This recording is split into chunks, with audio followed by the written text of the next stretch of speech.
के बाद लड़का 9 बजे कहता है कि अब पढ़ने बैठेंगे। अरे छोटा कहीं का, अब बचा कितना, खाना वाना बना के, उसके बाद कहेगा तनी खाना बना के पढ़ेंगे। ये 2-4 को हम पहचान बता रहे हैं आपका रिजल्ट नहीं होने का लक्षण। सोचेंगे सुबेरे 10 बजे पढ़ने के लिए, कैसे 3 बज जाएगा पता नहीं चलेगा। समझिएगा कि आप में वो लक्षण आ गया है, अब आपको क्वारंटीन करने की जरूरत है। अब आप में सिम्टम्स दिख गए हैं। शाम 4 बजे से पहले डाटा खत्म, सिम्टम आ गया। 5 बजते बजते दिमाग अजीब होने लगता है, आज पूरा दिन खराब हो गया, क्या करें, कुछ किए नहीं, सिम्टम आ गया है। किसी के फोन का इंतजार है, सिम्टम आ गया है। समझ में आ गया कि नहीं आ गया? जग जाते हैं, आंख खुल जाती है सुबह 6 बजे, अब बिस्तर से निकलते हैं 8 बजे, सिम्टम आ गया। वही में टुकुर देखेगा, कब तकिया इन्ने मोड़ेगा, कब उन्ने मोड़ेगा। पढ़ने बैठते हैं, आधा घंटा बाद तकिया 3 बार मोड़ के किताब लगाते हैं, 4 बार मोड़ के देखते हैं, सिम्टम आ गया। ये लक्षण है कि नहीं आप में? अरे बाप रे बाप, जिसमें ये लक्षण है कहानी खत्म। देखो ख्याल कोई भी देख लेता है नौकरी के लिए, लेकिन याद रखिएगा एग्जाम के 1 महीना पहले सबको आभास हो जाता है, काश हम वो गलती नहीं किए रहते। सबको आभास होता है। हम लोग जब, हमको अपने लाइफ में सबसे भयानक आभास हुआ था इंटर में। इंटर फर्स्ट ईयर में इतना जान लगा के पढ़ाई किए थे ना कि हमको लगता था न्यूटन डर गया था सब, आइंस्टीन न्यूटन डर गया था सब। इंटर फर्स्ट ईयर में इंटर फर्स्ट ईयर में और 11th में बहुत दम लगा के पढ़ाई। हम लोग के समय इंटर फर्स्ट ईयर का एग्जाम नहीं होता था, दोनों का एग्जाम एक ही बार में होता था।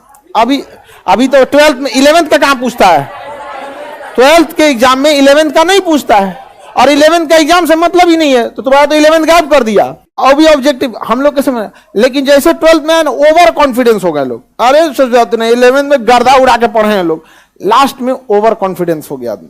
और ये ओवर कॉन्फिडेंस ना एग्जाम के टाइम पे एकदम दहला दिया था। 1 महीना पहले ना आदमी इतना मतलब अपने आप को देख के कोस रहे थे लोग, लेकिन कोसले कोई फायदा होता है नहीं। हम कहे जो ने पढ़ लिए तो ने समेट लेते हैं। फिर 1 महीना कोशिश किया आदमी, समेटने की कोशिश किया।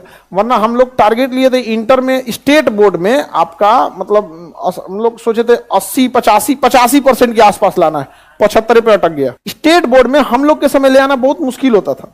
अभी क्या है ना, ऑब्जेक्टिव आ गया है, टीचर्स पे दबाव है कि बच्चों को फेल मत कीजिए। जिसे हम लोग के समय लगता था कि निर्देश है कि जितना फेल करिए, ऐसे मोहल्ला फेल होता था। कहा हो तो ये मोहल्ला से 2 गो पासे है, वो एक जमाना अलग था वहां पे। और अभी मतलब जितनी आप लोग को सुख सुविधाएं मिल रही है ना, आप में लापरवाही उतनी ज्यादा आ गई। और हम लोग एक चीज देख रहे हैं कि आज की जनरेशन में पढ़ाई का शौक ज्यादा है, बट जिम्मेदारी वो लेना नहीं चाहता। पढ़ के जाएगा और मोबाइल खोलेगा, या तो इंस्टाग्राम पे बिजी हो जाएगा, या तो शॉर्ट्स देखेगा नचनियन को। अजब हाल है, अजब नचनिया को देख के क्या करिएगा आप लोग? वो आपके काम लायक चीज है। हम क्या कहते हैं, आप लोग ध्यान से समझिए। आपको अगर YouTube देखना है या इंटरटेनमेंट देखना है ना, तो आप फिक्स बना लो बाबू कि 2 घंटा आपको YouTube Facebook ही चलाना है। और इस 2 घंटा में ना आप वो चीज देखो जो आपकी नॉलेज बढ़ाती है। कभी चेक कर लो जो मन चीज है, जैसे हाउ सबमरीन वर्क, पनडुब्बी कैसे काम करती है, परमाणु बम कैसे वर्क करता है। आप दिमाग एक रबड़ की तरह इलास्टिक है, जितना इस पे स्ट्रेस दीजिएगा ना वो उतना फैलते जाएगा, और जितना इसको रिलीफ दीजिएगा सिकुड़ते जाएगा। तो जिस चीज में आपको आनंद आता है ना, उसमें इसे रिलीफ मिलता है, तो आपको अच्छा लगेगा, लेकिन सिकुड़ते जाएगा। इसलिए देखिएगा ज्यादा मोबाइल लेन देन में बिजी रहने वाले लोग संकुचित विचारधारा के हो जाते हैं। तो आपको अगर देखिए 24 घंटा कोई नहीं पढ़ सकता, उसको भी माइंड फ्रेश करने के लिए तो कुछ ऐसा देख लीजिए, अलग टाइप का देख लीजिए। कुछ बढ़िया किताबें देख सकते हैं उसको। किताब, अब किसी को किताब पढ़ने का बहुत शौक होता है, किसी को शौक है नहीं होता। हमरा ससुर तनिको शौक नहीं, हम बगल में खड़ा करा के पढ़वाते हैं। को तनिको शौक नहीं, हम बगल में खड़ा करा लेते हैं, चलो ये किताब खोलो पढ़ो यहाँ पे, हाँ सुनते रहते हैं। हमको पढ़ने का शौक है नहीं। संस्कृत उनसे हिंदी वगैरह का जो श्लोक होता था, जैसे आप हिंदी पढ़ते होंगे तो उसमें भी 30% क्वेश्चन संस्कृत से आ जाते थे।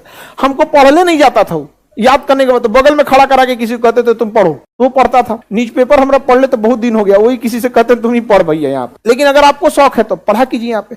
तो अगर आप मोबाइल भी देख रहे हैं तो आप वही सब चीज देखिए जो नॉलेज देता हो। जरूरी नहीं कि आपका कोर्स का ही हो।